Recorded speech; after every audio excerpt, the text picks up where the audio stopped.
You mentioned the Carlin Davison little thing you said about him actually having a contract. I had the same thing with Rhys Mariu because I've been following this maybe too closely because I've driven myself insane.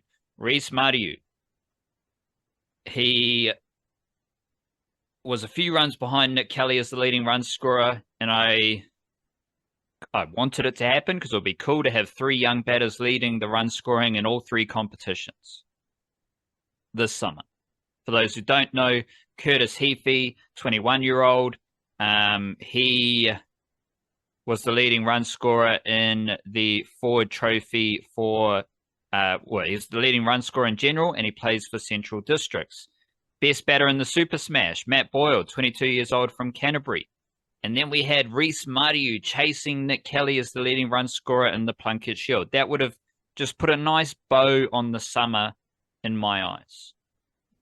But then Nick Kelly gets called up to the Blackcaps. So now it's like, oh, this is definitely going to happen for Rhys Mariu. But then Rhys Mariu gets called up to the Blackcaps as well.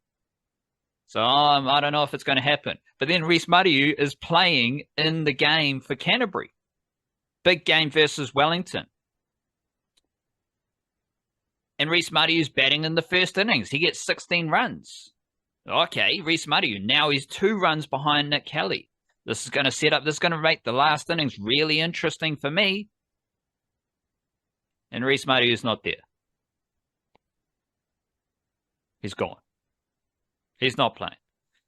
And he's obviously been moved up to the Blackcaps. Hopefully we will see him make his ODI debut in one of the 2 remaining ODIs for the Blackcaps against Pakistan, which are being played, I think we're on Wednesday in Hamilton, Saturday in Tauranga at the Bay Oval in the suburb of Tauranga known as Mount Maunganui, next to the place of worship for the people of the area.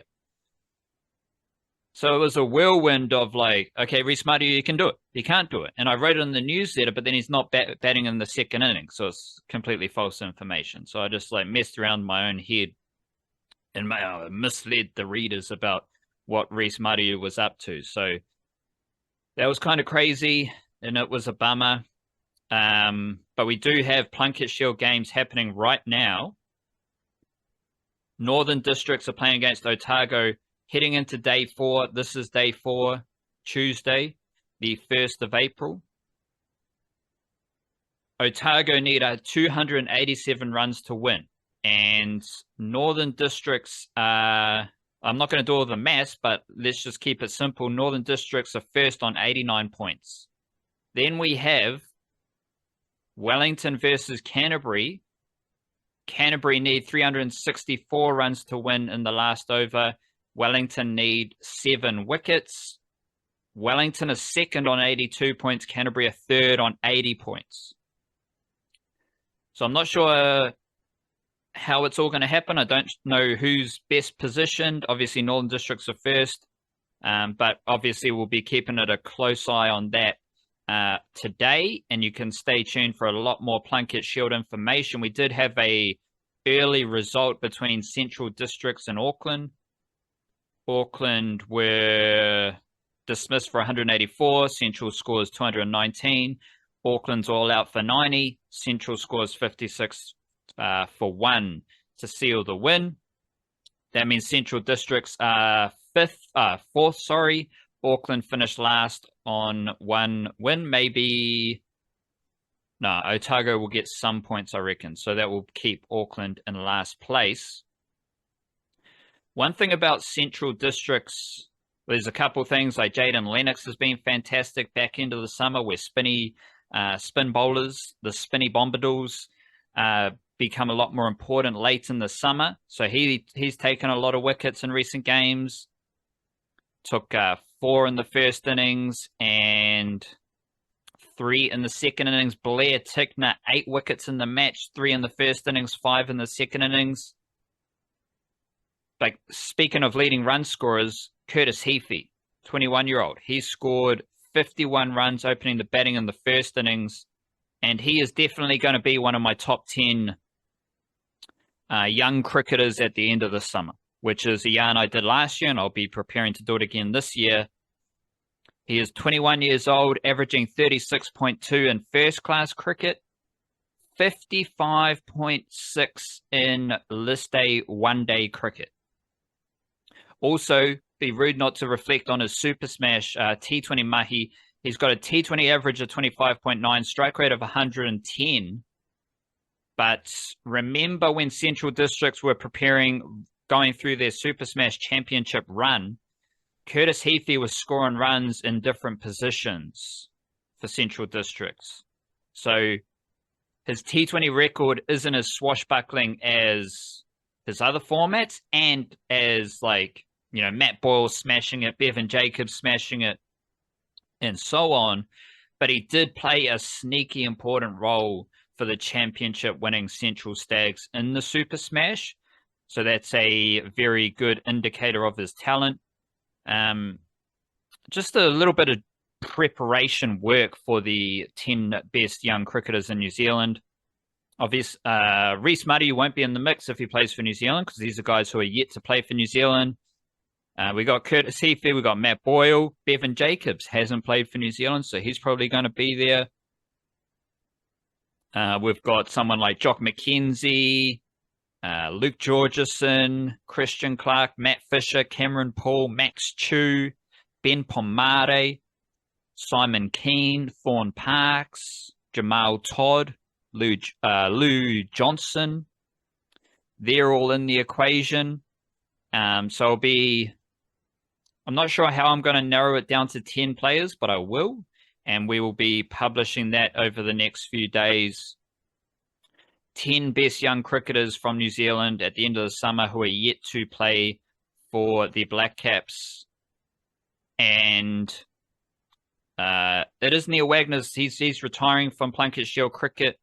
He hit 25 not out of 11 deliveries, 3 fours, 1 6. Then he bowled and he took 3 wickets. Then Northern Districts batted, and they opened the batting with Scott Kugelheim, who hit 71 of 26 balls, 3 fours, 8 sixes. And Neil Wagner, last 2 innings of Plunket Shield cricket, not out in both innings, 27 not out off 11 deliveries, no fours, 3 wickets. And they're trying to bowl Otago out at the time of recording, and he's already got 1 wicket. But, I mean, Bombadil Jet Raval, 4 wickets in the first innings, already got 2 wickets in the second innings. Jet Raval, the leggies are working well for old Jerry Jet Raval. So that's good stuff there. And also, Bombadil Brett Hampton, he has picked up a county championship opportunity with Hampshire.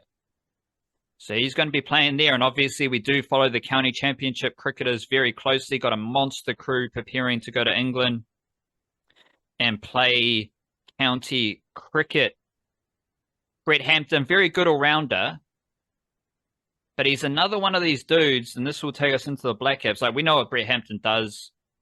Somehow Brett Hampton's better at hitting sixes in the Plunket Shield and the Ford Trophy than the Super Smash. Like, he just smashes sixes in the 4-day format, the 1-day format, but he isn't as effective as a T20 player. But he's a very good all-rounder, good T20 bowler, and he's a very good batter who... The only dude who hits just as many or more sixes in domestic cricket is Bevan Jacobs. And I want to see Brett Hampton just have a couple of innings in England where he just smashes sixes. That would be great. So hopefully we can make that happen. And we'll be tracking all the other dudes, so stay tuned over the winter for the Kiwi County Tour. Then we go into Blackcaps. So they had a win in the first ODI against Pakistan. Mark Chapman century. Daryl Mitchell scored some runs.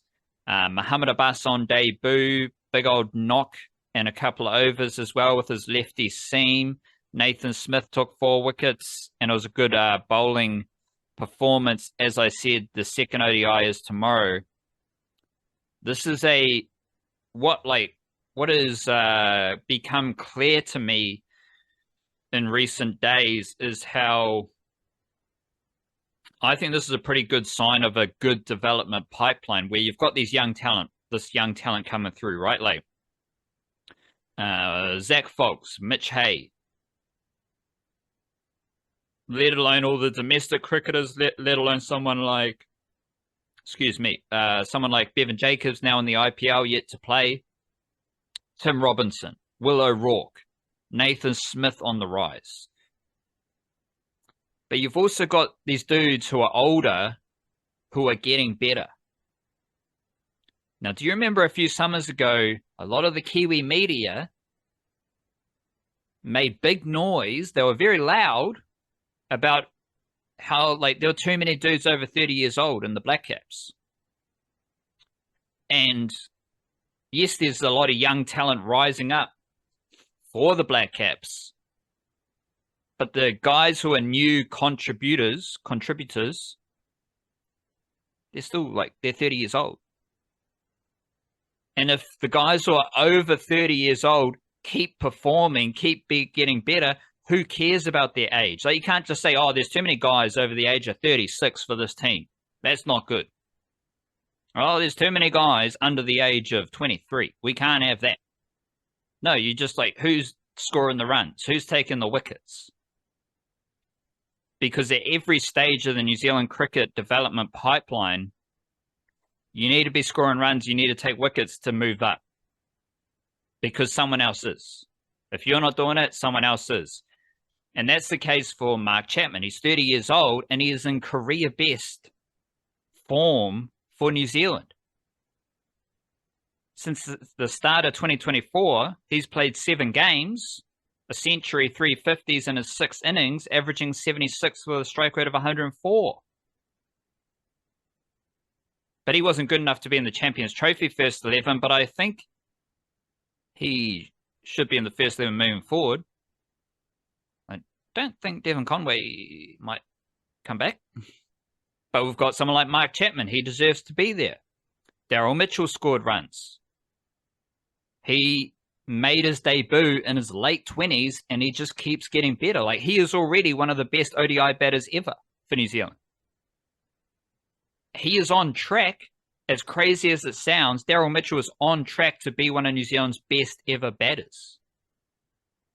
I'm pretty sure there was a Blackcap stat about how like because that was his 50th ODI, I think, in the first game against Pakistan, and I think they said he scored more ODI runs than any other New Zealander in their first 50 ODIs. So yeah, on track that's on track. He's on track to do that. Michael Bracewell, here's a good one for you. Michael Bracewell, he debuted after he turned 30, so he debuted like 3 years ago, and he's 34 right now, I think. He has played more games for New Zealand than his cousin Doug. All of that debuted really young. All of that happened for Michael Bracewell after he turned 30, and he has grown into a first 11 all-rounder, now a captain for New Zealand. Jacob Duffy. He's been absolutely awesome this summer. In ODI cricket, he's averaging 25. 6 games. But he's also had a fantastic T20 summer. Let me pull this up to be exact and precise. Because Jacob Duffy, he is also 30 years old. He made his debut. T20 debut was at the end of 2020. And he is now a very good Blackcaps bowler. This summer in T20 international bowling, he's averaging 9.7. He's getting better. And the beautiful thing here is that if you're not getting better, if you're not performing, you're going to lose your spot in the team because there's so much depth. But we need, this is a good sign of a good development system where you got older players getting better, younger players on the rise, and they're all filling the spots in between. But also we need to just first we need to release any attachment we had to New Zealand was only good because they had a golden generation. I know we still got some good cricketers. We're still winning games without Kane Williamson, Tim Southee, Trent Boult, Ross Taylor, BJ Watling. We're still winning games without Neil Wagner. I mean, jar forbid we win games without Devon Conway. Like, it happens. But we've also got the youngsters on the rise. Ravindra, Will O'Rourke, Nathan Smith. It was good to see him take his 4 wickets because I think he is a bowler who hasn't had the rewards as far as wickets goes, but he did get the wickets. It's like if you bowl well, you might not pick up wickets in the top order, but then you might pick up the lower order wickets and you still get your wickets. Now, sure, you can get really analytical and say, oh, he only just, like, this innings, he didn't dismiss any top order batters. Like, he doesn't get batters who average over 60 out, like, whatever you want to say. But the cricketing forces, in a more esoteric sense, they reward you for your good bowling if you just get a few cheap wickets at the end.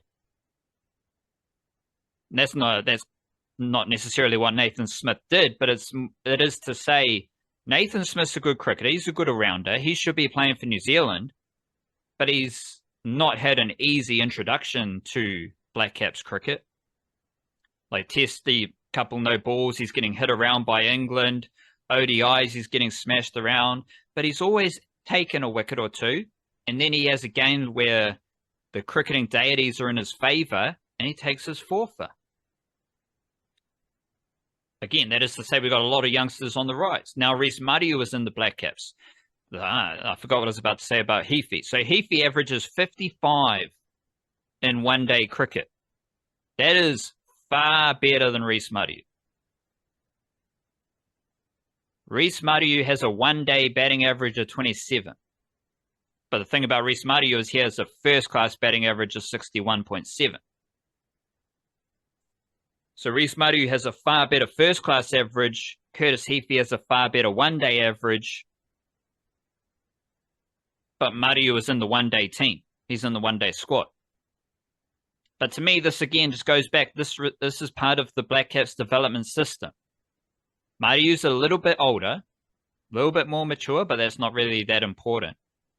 But they have identified him as one of probably the best pure batter right now on the rise. And we got more of them. We got Heafy, we got Boyle, we got Bevan Jacobs. Like, we got kind of an endless supply of good cricketers coming through. So don't worry. Heafy will get his opportunity. Boyle will get his opportunity.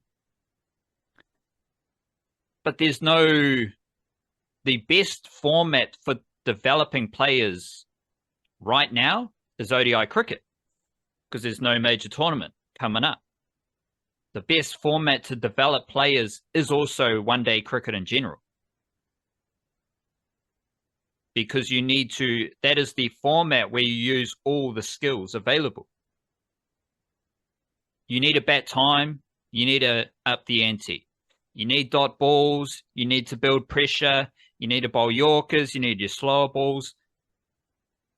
It's the best format incorporating all the skills, and I think it is a great development place to enter international cricket. But then you throw in the context of what format is most important, what format is better used for development right now. T20 squad, Seifert, Finn Allen, Ish Sodhi, they're all there because they're building towards the T20 World Cup. ODI is against Pakistan. Ashok comes in for Ish Sodhi. Now we got Rhys Mariu. Now we got Muhammad Abbas. The youngsters are getting an opportunity in a format where, A, there is less pressure to perform right now because of the schedule. And B, one-day cricket, I think, is the best format for development in general. So that's like putting Rhys Mariu, who I do believe is the best pure batter on the rise, putting him in the one-day squad, to me, is a sign of how they view their development structures, which isn't rocket science. Like, you just got to figure out what's the important format. But then we get to Muhammad Abbas, who's already played. He's already smashed the 50. He's already taken a wicket. And he's already shown how awesome Muhammad Abbas is. This is why you need to watch the Super Smash. he did this in Napier. I think he's done it twice before in Napier. I think he did it this summer. I think he did it last summer. Like, he has been doing this for a couple of seasons now in general with bat, a little bit with ball. He did bowl more overs than I expected. He was used as the fifth bowler. To me, that was a case of it's a bouncier Napier pitch. The next two ODIs, they're in Hamilton and Tauranga, where it's a little bit more spin friendly. So that's when I think we're going to see Ashok come into the team, but I think they can still select the bus in that team. Let me, how do you get Ashok in? I think you drop Henry Nicholls. Well, it wouldn't be the first time for old Hank. Shout out but to you Henry could easily Nicholls. at the same time you could bring no, you need your seamers though. I was gonna thinking like someone like Nathan Smith or something, but the point is to make Ashok the sixth bowler, not the fifth one, so you can't drop a bowler. So But sorry. make a Sorry, Mr. Bus the Nicholls. sixth bowler. Ashok's the fifth bowler, Bus the sixth bowler. So in that yeah. like, so Will Young's out, then you bring in Rhys Mariu to open. Cool, Henry Nicholls, good effort, 11 off 25 balls. He's gone. Chapman goes to 3, Daryl Mitchell to 4. You can go Abbas 5, Bracewell 6, Mitch Hayes 7. Then you've still got all your seamers and you've got Ashok. That's a great team. That's a really good cricket team. But I do think Abbas this summer, he averaged 6 overs per Plunket Shield game. He averaged 3 overs per Ford Trophy game. He averaged 2 overs per Super Smash game. All of those are less than his 7 overs in ODI debut. The closest is 6 overs in Plunket Shield, where there's no restrictions on how many overs you can bowl. One day cricket, 7 overs in ODI debut, 3 overs in Ford Trophy debut. Very tricky spot to put Abbas in as a lefty seamer. Got the speed gun on him. He's bowling 127, hit 130 a few times, so that was good. That's really good all-round lefty pace, I reckon. A lot of pressure as the fifth bowler. But again, it's a good development exercise. Not a lot of, there's actually not a lot of pressure because it's an ODI against Pakistan and Napier at the end of March. And he showed he can bowl those overs. He didn't need to bowl 10 overs because New Zealand's bowling was so good, they got them all out. So it was it's kind of this Blackcap stuff that we're talking through right now. It's that duality. It's the light and the dark, the yin and the yang. It's the pie and the avocado. Where you've got the senior players who just keep getting better. But the young talent we have on the rise is awesome. And Muhammad Abbas showed it. But is Muhammad Abbas better than Mark Chapman? Not right now. Jacob Duffy, somehow, I'm not... Will O'Rourke's awesome, but right now, formats we're working in, Will O'Rourke, is he better than Jacob Duffy? Not right now. Evan Jacobs, he's a big hitter. He's awesome. Is he a better cricketer for New Zealand than Michael Bracewell? Not right now. So you've got they're kind of working against each other. But more importantly, they're just happening alongside each other for the betterment of New Zealand cricket.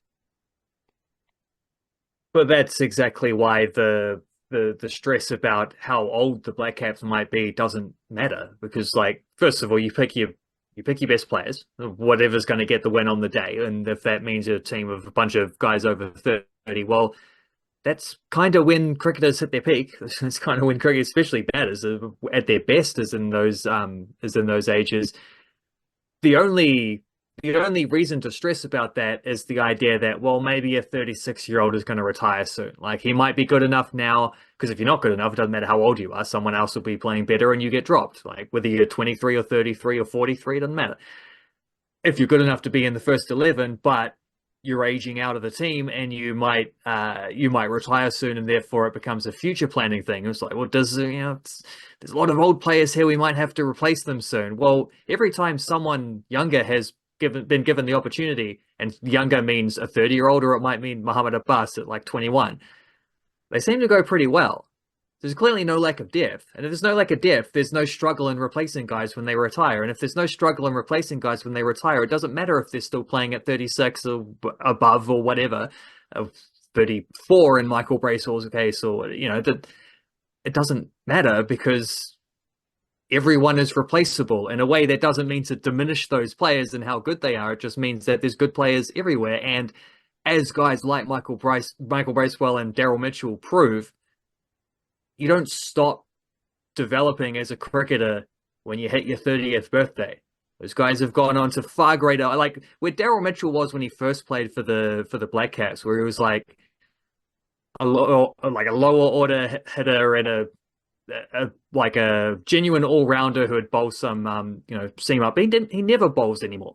He's just a straight up amazing batter in all three formats too. Like, he's a different player than he was back then. It's not just that he's got better at what he did. It's like he's specialized in a different way than what he used to do. Like, that's how much development these guys can continue to show throughout their careers. Once you start playing internationally, you're playing at a higher level, so you're also exposed to more opportunities to develop in that way too. So getting to play in different conditions and all this kind of stuff, testing your technique, facing different challenges. There's really no reason to stress about that at all. The fringe players seem to get better, and the young guys seem to step up as well. There's nothing to worry about. I think maybe a point that we've mentioned before, but the biggest holder point in that argument about the stress over the ages of players was how people were stressing about the Blackcaps having too many senior players, and then Neil Wagner got dropped, and people were stressing about Neil Wagner being dropped. Like, well, you can't have both of those things. It's one of them is completely contradictory to the other. So the Blackcaps are just in a solid place, and whenever we get these kind of late season tours by Pakistan or Sri Lanka or Bangladesh or whoever, admittedly favorable conditions for guys to come in and do well, but like, no one else has ever hit a 50 on debut faster than Muhammad Abbas just did. I think there's a lot of similarities with the Warriors as well, because we have seen all these players leave the Warriors, right? So everyone was like, oh, how on earth will the Warriors survive without Sean Johnson? How on earth will the Warriors survive without Tohu Harris, Marcelo Montoya, everyone else, Dylan Walker, everyone else, Josh Curran, Zion Mayu? Like, how are the Warriors going to survive without those dudes? And that's very similar to how folks reflected on that previous kind of Blackcaps era. Like, wait, the Blackcaps are going to move on from Neil Wagner? How's that possible? We've got this big, tall dude who bowls 140 Ks per hour and smashes hands. He smashed Aussie hands. He smashes everyone's hands in Will O'Rourke, and we got a bunch more coming up. Like, that's how it's possible